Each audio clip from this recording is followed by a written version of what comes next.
So today I just want you to get the sense of, back in your performance self, of your monologue with another person, this time seated. And having permission in the first take to ensure that the people in the audience can hear you and can see you and can understand what it is you're trying to put across. Then we'll go to Filmland and we will do a master shot, what is called a master shot, a scene setter in this particular case, because we're treating it as if it's the first moment of a new act. But once that camera moves in, you've got to tailor that performance down. Robert Redford always talked about the master shot, the wide shot, being the shot where he figures things out. But now you also have to remember what you do in the master as far as movements, drinking, and those sorts of things. Who's first? Cassie, who are you speaking to?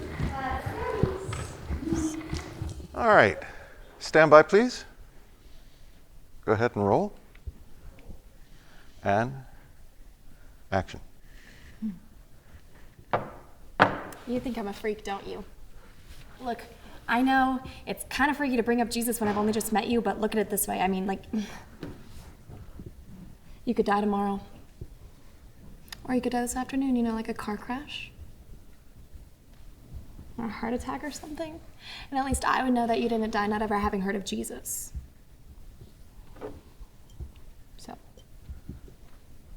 just maybe because of this conversation, because I talked to you about Jesus when those headlights are facing the passenger seat and you know you're about to meet your end, you'll remember Jesus. And how much he loves you, and you'll ask him into your heart right then and there before you die, and then you won't have to face everlasting hell. And then you won't have to face everlasting hell. And then you won't have to face everlasting hell. So. God.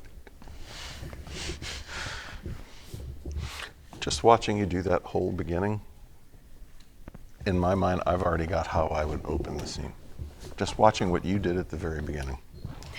See? Say, keep free, keep open, keep available, because I may have had in a script and a shot list of how this scene was going to open, but what she did with the glass and tapping on it at the beginning and having all the thoughts flashing through her mind, I may start the scene now with that finger tapping on the glass, and then I may cut to a low shot up to her with her tapping on the glass and having all these thoughts, and then go to a two shot as opposed to the wide. So yeah, feel it, do it, yeah. Most directors when they start are going to have that establishing shot. Yeah. They may not take the whole thing, but if they do, you need to map out what it is you're going to do, and then be able to replicate it within reason. Within reason, because there'll be a script supervisor there. No, you tapped, and then you put it, that's it. Yeah. Thank you. Oh, thank you. Thank you. Do, the theatrical one, feel it. Feel that freedom in it to be bigger, but as the camera moves further and further in, don't get the idea of, oh, I've got to tamp all that down. Feel that in you, and then just bring it in. Intimate, one to one. It's like feeling a 10 on the inside, but being like a 3 or 4 on the outside. That's a good shot.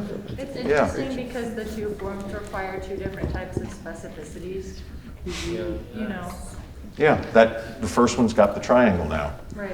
Of the two and then the audience, and then that just kind of goes away. Yeah. And you tell me if I make a shot suggestion and you don't think it's right, you speak up. Okay. All set? You guys ready? Yeah. Okay, roll please. And action. She gave me music. When I was like 8, she'd let me play the drums as loud as I wanted to in the living room, even though all the neighbors were complaining, calling the police. She never made a fuss. Not even when she got cancer and had to go to treatment and all that chemo and her hair fell out, she'd just play music. She told Zoe that her headscarves were some sort of fashion trend thing. She'd make out like if everything was going to be all right, like if everything was going to be fine, just so that Zoe wouldn't worry. And after she died,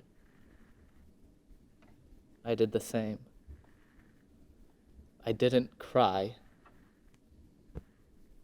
I guess that pain is just stuck in there somewhere.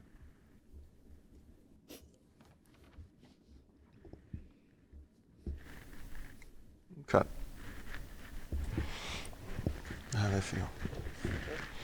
Yeah, look great. Look great. Thank you too for sharing. How did it feel moving from the bigger to the more intimate? I felt like I was able to just focus in on my partner a little bit more, which was nice because I feel like it's just easier to just play off of what's right in front of you as opposed to like focusing on, oh, I gotta stay open, oh, I gotta do this. I feel like I was able to connect more to Chesney the closer we got. I wasn't as worried about like making sure everyone can see me when it's just like right there in front of me. And that's it. Yeah. Always take refuge in your scene part. Yeah. Always. Always. Yeah, great. Thank job. you. Thank you, Christian.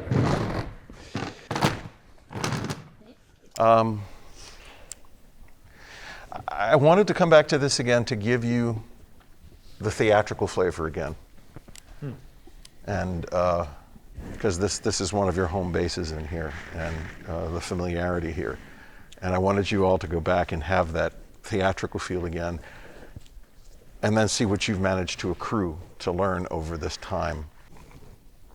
Questions, comments, those of you that went, experiences.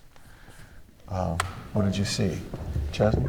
Being up there with Christian, I honestly felt a little different than what Christian said to you on stage. The closer the camera got in, I felt a little more uneasy. I felt like it was easier the further back the camera was to get lost in Christian. And then whenever you can see it in your peripheral vision, it's a little bit easier to be like, okay, does my face look okay right now? You know what I mean? Like when you can see it, you're thinking more about what you look like. Whereas when it was further away and I couldn't see it, I was more into Christian. Yeah, that's a good point. That's a good point. And that's something that just comes with time. Being able to forget that the camera's there. And the same thing Christian talked about when we were up there of how he was able to really connect with you in the second and third take. And it's just that little magic of the moment. Watch from now on some long shots, some wide shots. Even though wherever the camera is, it's still right there with the person you're with. It's just that your gestures can be a little bigger. They can be more outside of your shoulders if you want them to be, but as the camera moves closer, you got to bring it from down here to up here, and then if it gets even closer, you basically eliminate it, unless it's the moment where you actually take a drink. It's all in the visual storytelling. Yeah.